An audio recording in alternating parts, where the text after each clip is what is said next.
Broadcasting from the business capital of the world, this is the Podcast Business News Network.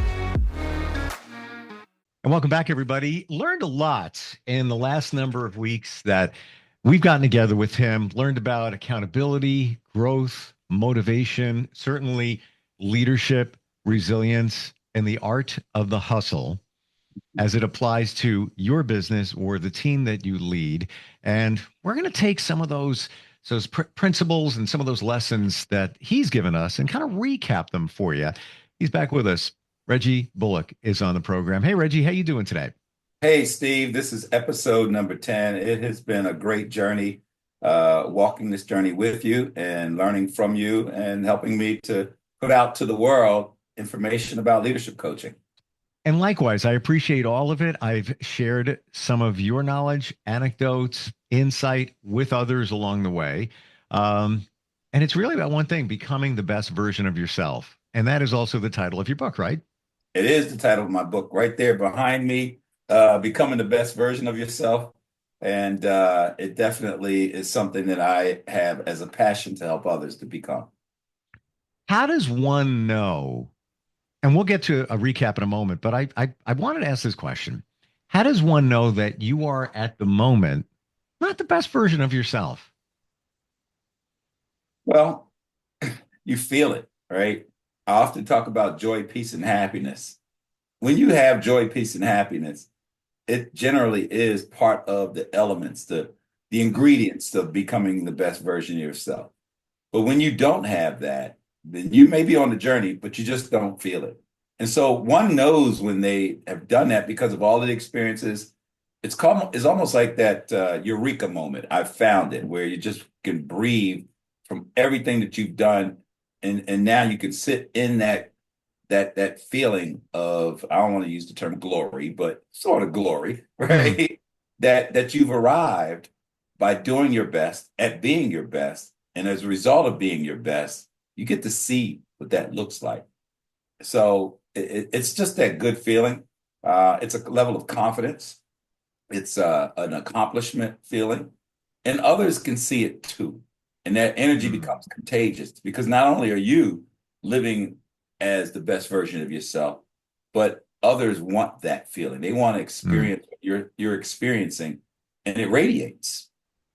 Now, the best version of yourself doesn't necessarily mean everything's great. I'm making tons of money. I got another sports car, I got the house on the hill. Everything's fine. No, it doesn't necessarily mean that.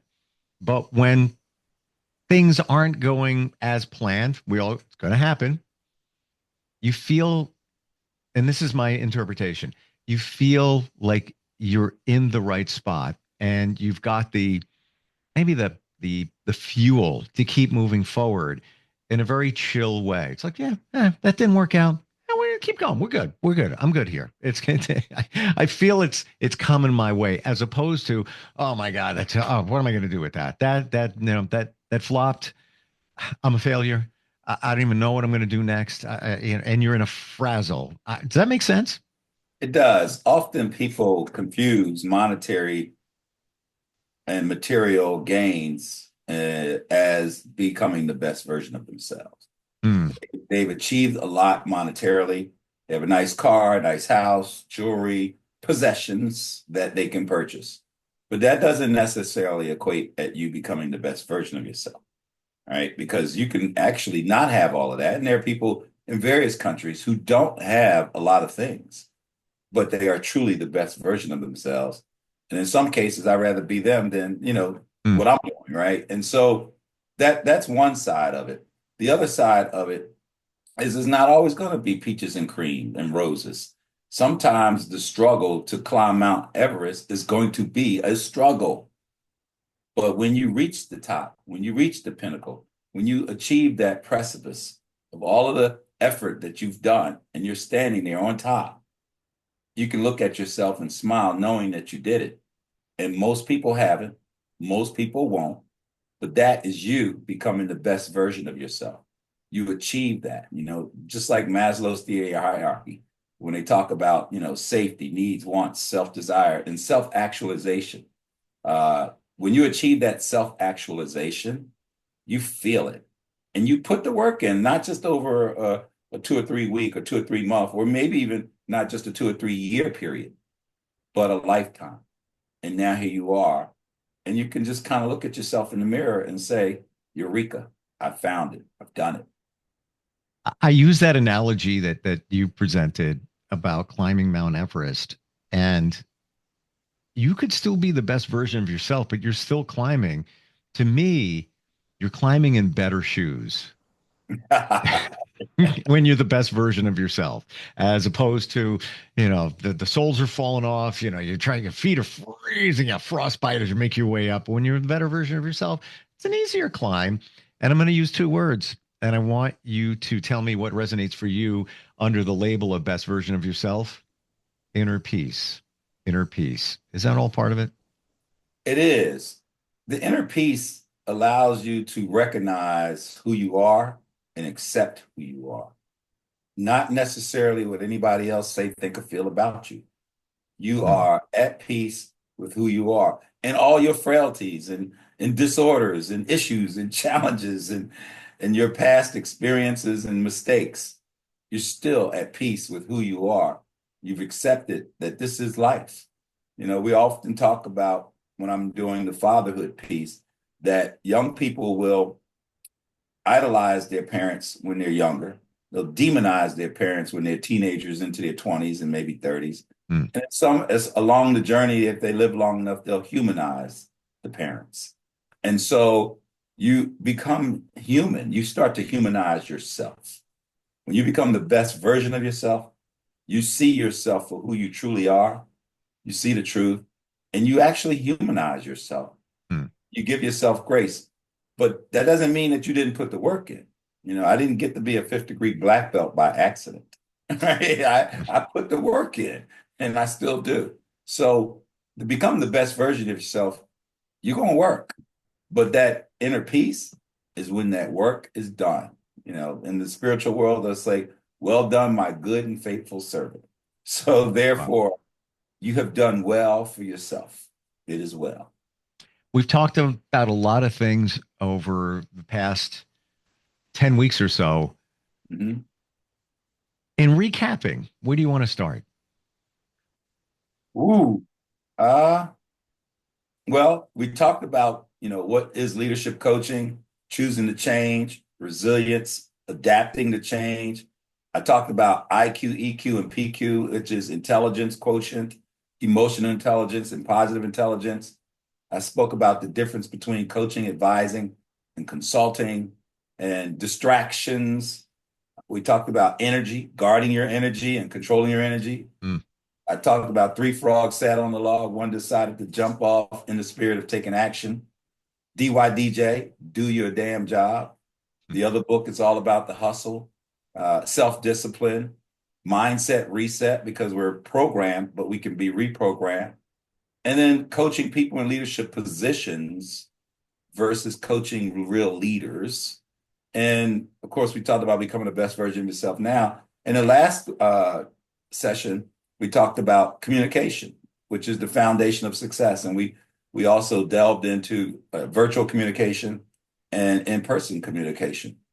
So all of that is in the spirit of coaching for me as a leadership coach, as an executive leadership coach.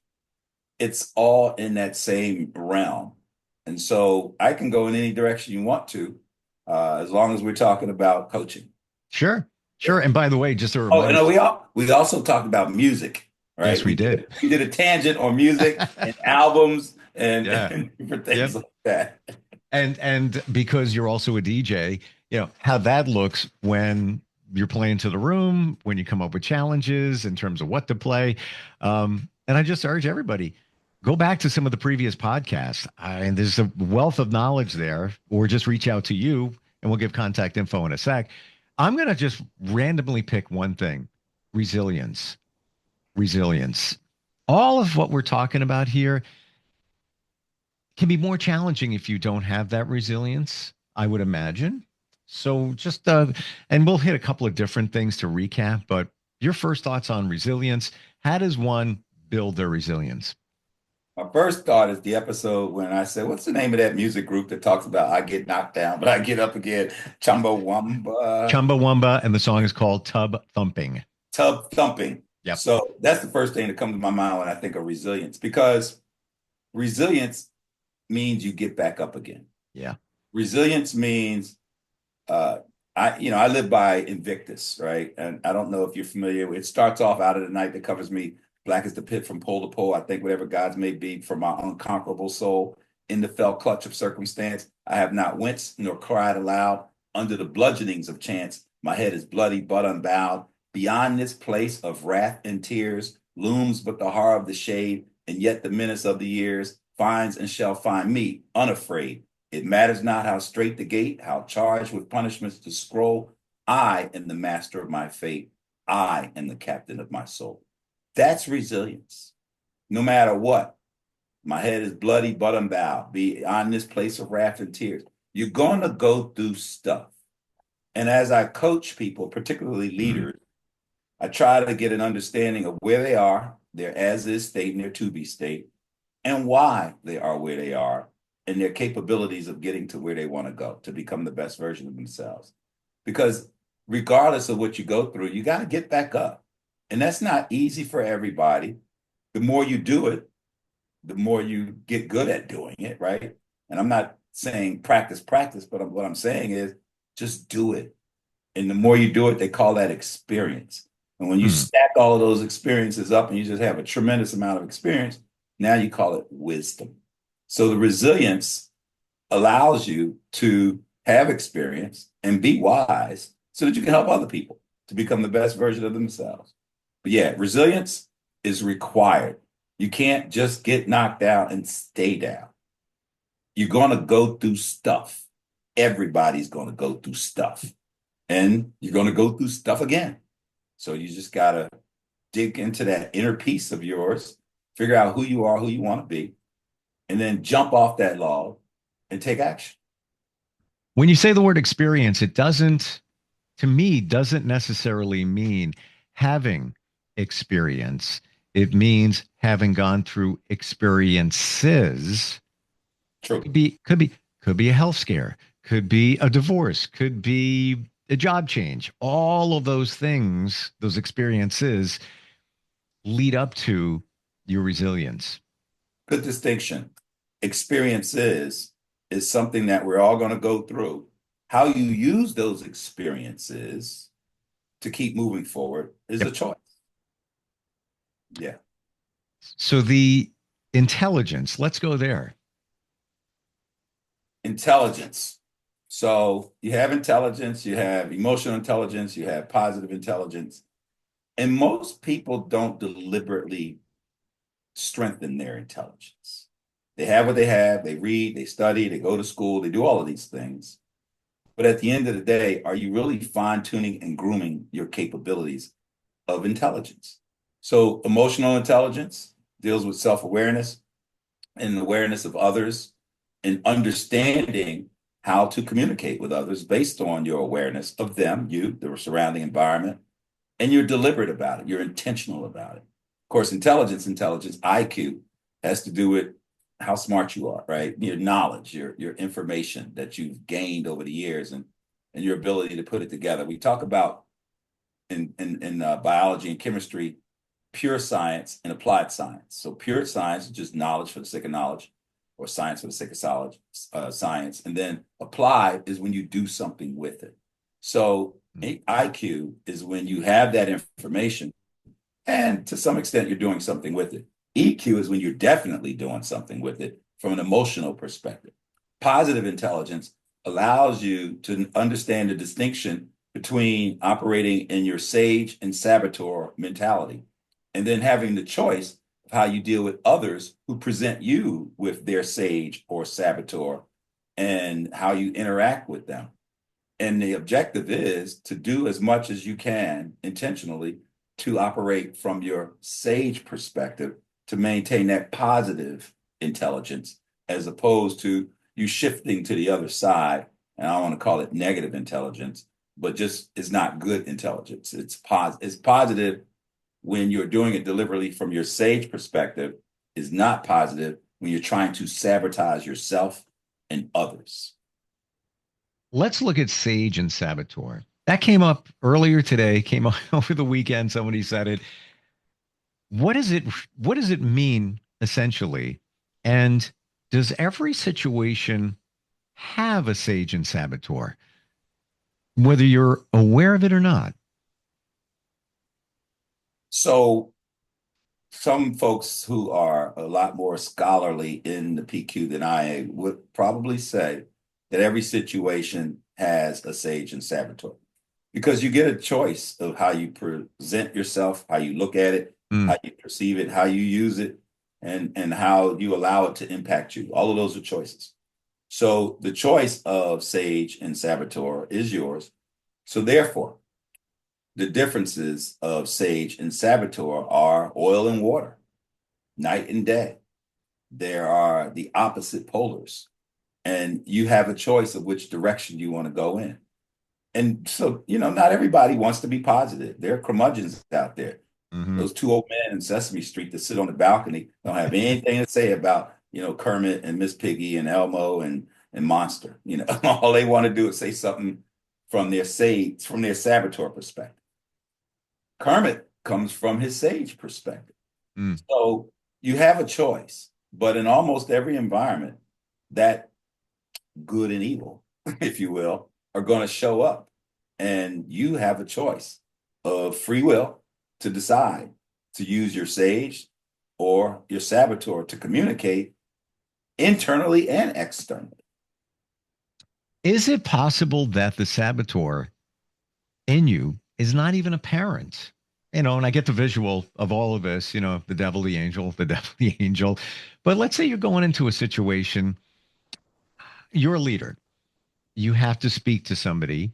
It's maybe a challenging conversation you need to have with somebody on your team. Is there a sage and saboteur floating around out there before that conversation? And the saboteur, it could be in your subconscious, whatever it may be. We can go hypothetical with anything here, but it's sitting out there and you have to make the choice. Definitely. Yeah? Definitely. Look at almost any news broadcast. It throws things out there in the air, if you will. And it may or may not be true, but it is either positive or negative in most cases. And you get to choose how you want to snatch it out of the air. You get to choose, with all of this political stuff that's happening right now, which side you're on, how it impacts you and your family, what position you want to take, and why, and the foundation that you're coming from. Are you going at it from a positive perspective? And so your sage is giving you all of those sage words, advice, thought processes, or are you doing it from your saboteur and you just want to destroy, you're mean, you're hateful, and you're coming at it from that perspective. And therefore, no matter what you do, there's no real good that's going to come out of it because you don't care. So those types of, I want to say, auras can be out there where initially you didn't come in with any preconceived anything. But because of what's out there floating around and it attaches to you, or you gravitate toward it, now you're in a position that you have to make a decision, a choice. And now it has you, good or bad.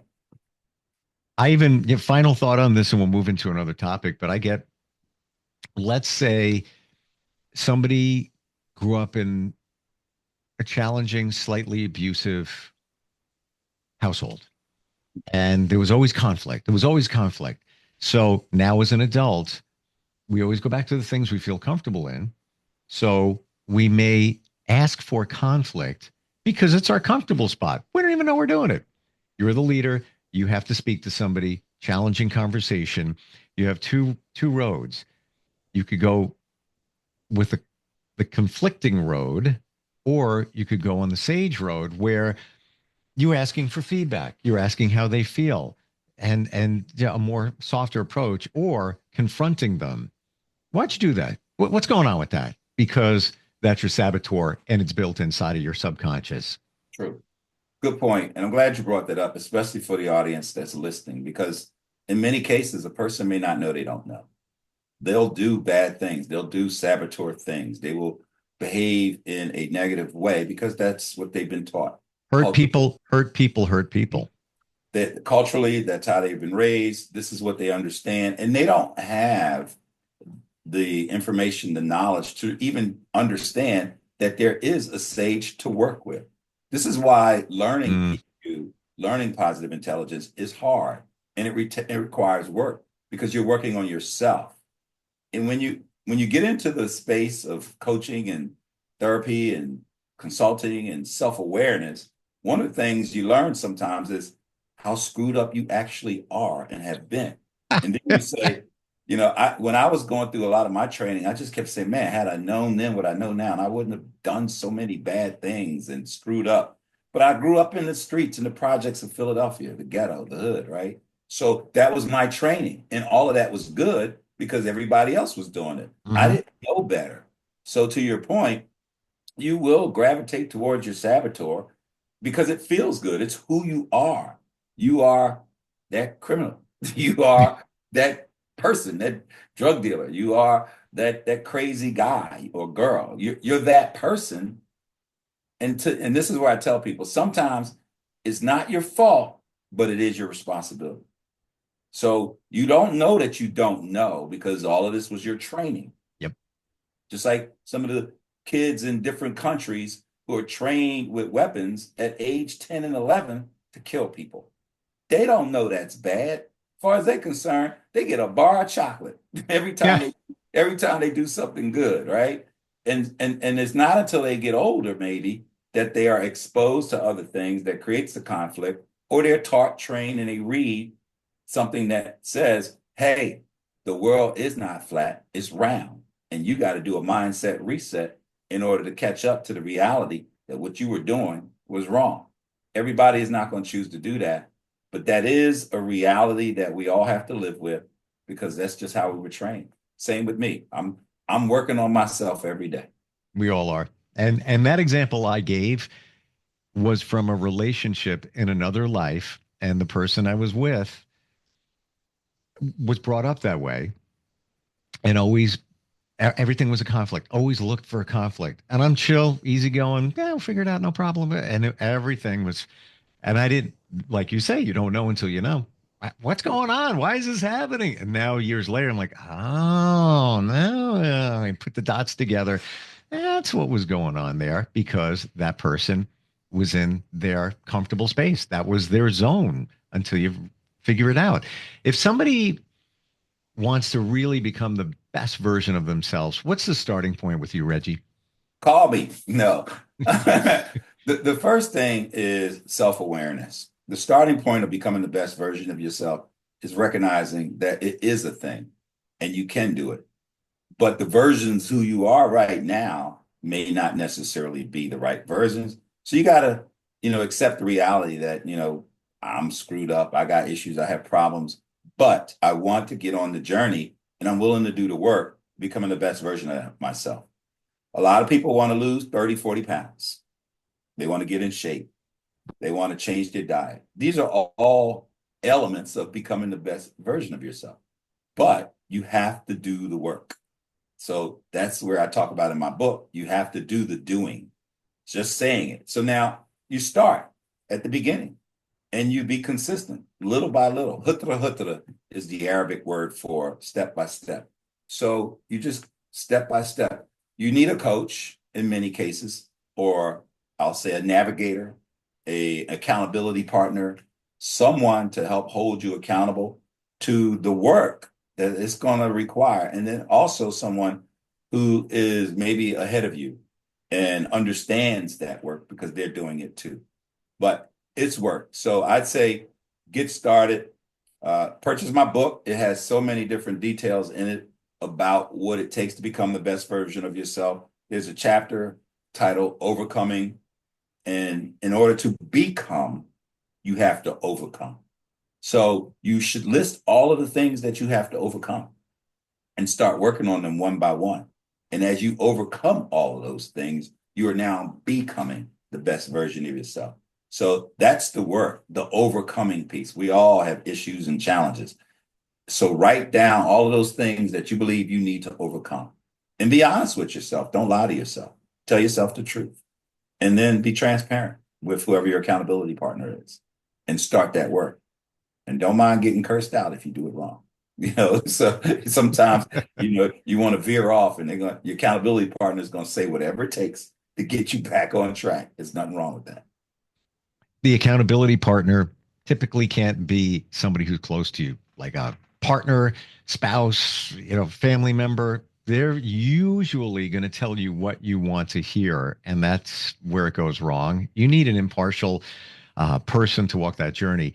I wish I knew about this stuff when I started the work, because I studied, I spoke to people, doing podcasts. Never considered that somebody like you encompasses everything that one would be looking for. And you do it in such a way where it comes from research, it comes from experience, and you cut through I'm going to say it, the crap, and you get right to it. And that's, for me, that's everything right there. You want to get to it. The beauty for me as a leadership coach, executive leadership coach, is often I'm helping leaders who have 100 people under them, 1,000 people under them, 10,000 people under them. And so the magnification of them becoming the best version of themselves and discovering that translates into a better organization, translates into their people being happier, translates into them understanding their people better, so the organization operates a lot better. So that's the self-satisfaction I get when I'm able to impact leaders. And newsflash for everybody, everything is work. Accept it. It is. You're making plans for the weekend. It's work. You got to get everybody together. What time are we going to show up? Where are we going to go?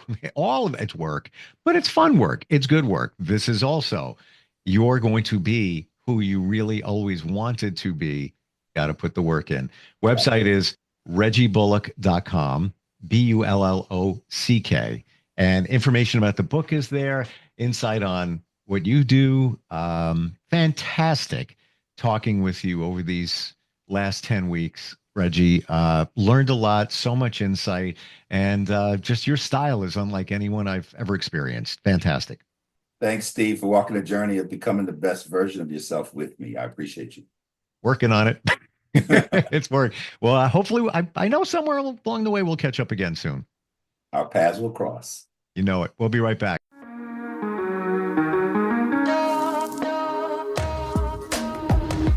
Broadcasting from the business capital of the world, this is the Podcast Business News Network.